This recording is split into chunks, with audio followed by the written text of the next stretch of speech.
This is Margin Machine, where we follow the money behind AI. The average small business in the United States is paying $4,000 a month for SEO services. That's $48,000 a year. And the dirty secret? A significant chunk of that bill is now being done by AI tools that cost $99 a month. By the end of this video, you'll know exactly how agencies are still charging 2025 rates for 2019 labor, and why the obvious explanation, that you're paying for expertise, is only half the story. Welcome back to another price war. Let's open the retainer and see what's inside. A standard $4,000 a month SEO contract from a mid-tier agency typically covers 4 things: keyword research, technical site audits, content briefs, and monthly reporting. Sometimes link building, if you negotiate hard. That sounds like a lot of work. And it used to be. Keyword research alone could eat an analyst's entire week, pulling data, cross-referencing intent, mapping clusters by hand. Technical audits meant someone crawling your site manually, flagging broken links and page speed issues one by one. Content briefs required reading competitor articles and summarizing structure. Monthly reporting meant building a deck in PowerPoint from scratch. Every one of those tasks is now automatable. Not theoretically automatable. Actually automated, by tools that are already on the market, already being used, already inside some of the agencies billing you $4,000. And that's when it starts to get interesting.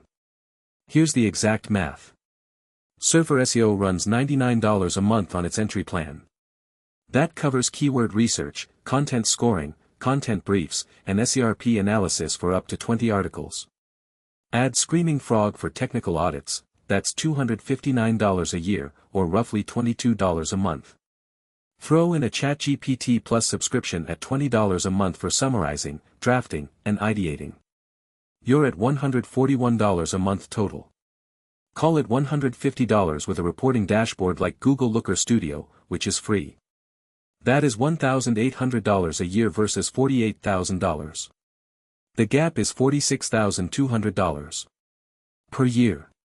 Now, if you saw our video on how Adobe charges $600 a year for tools this AI does for $15, you already know where this is going.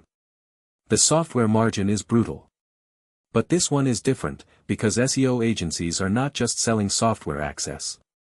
They're selling something harder to see, and that's exactly where the real money hides.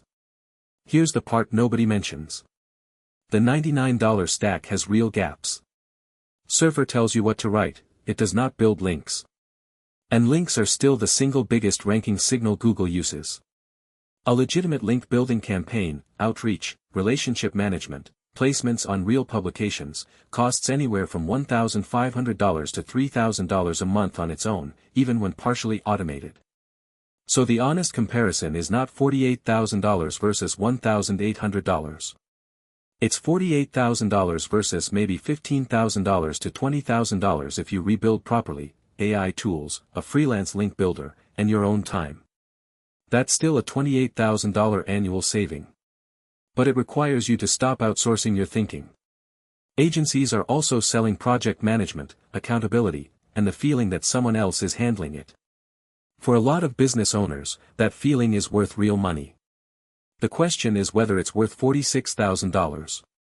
Would you keep paying $4,000 a month for that peace of mind, or make the switch yourself? Tell me in the comments, I read them. This is where everyone gets it wrong. People assume the loser in this story is the agency. But the real loser is the mid-level agency.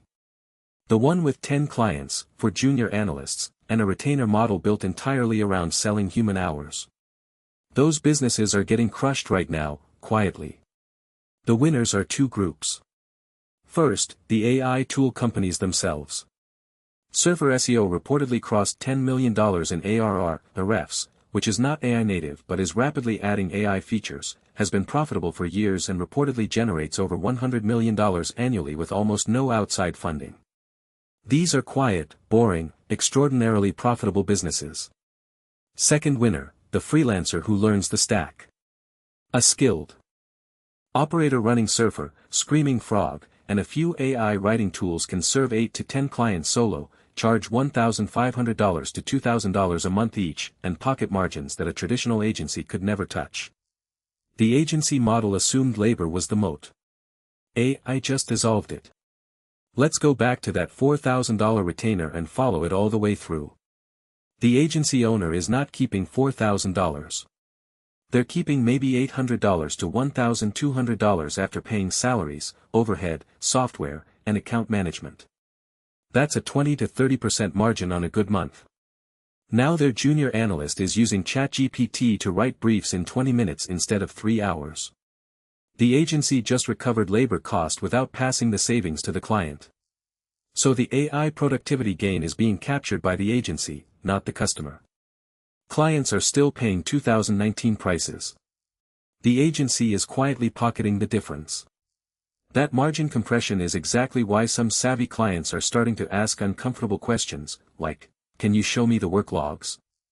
And agencies, for obvious reasons, are not excited about that conversation. But here's the part that actually changes the power dynamic entirely. The market is already moving. Freelance platforms like Contra and TopTal are reporting a spike in demand for solo SEO operators who use AI tooling. Some are charging $2,500 a month and delivering results agencies were charging $5,000 for. Shopify reportedly uses a lean in-house team with heavy tool automation rather than a retained agency for large chunks of their SEO operation. The B2B SaaS space is seeing the same pattern. Startups that used to budget $6,000 a month for SEO retainers are now hiring one content strategist and handing them a $200 a month tool budget. The output is comparable. The cost is not. The incumbents who survive this are the ones adding genuine strategy, genuine relationships, and genuine accountability, not just repackaging AI outputs in a PowerPoint deck. The rest are running on borrowed time and borrowed margin. We follow the money here every week. Subscribe so you don't miss the next trail. So the real question is not whether AI can replace an SEO agency. It already can, for most of the deliverables most clients actually care about. The real question is what happens when the clients figure that out at scale, and whether the agencies can pivot fast enough to sell something AI cannot. But there is one category of SEO work where AI is not just struggling, it is actively making things worse, quietly tanking rankings for the businesses that trust it completely. If you want to know exactly which SEO tasks you should never hand to AI, and why the data might surprise you, click the video on your screen right now.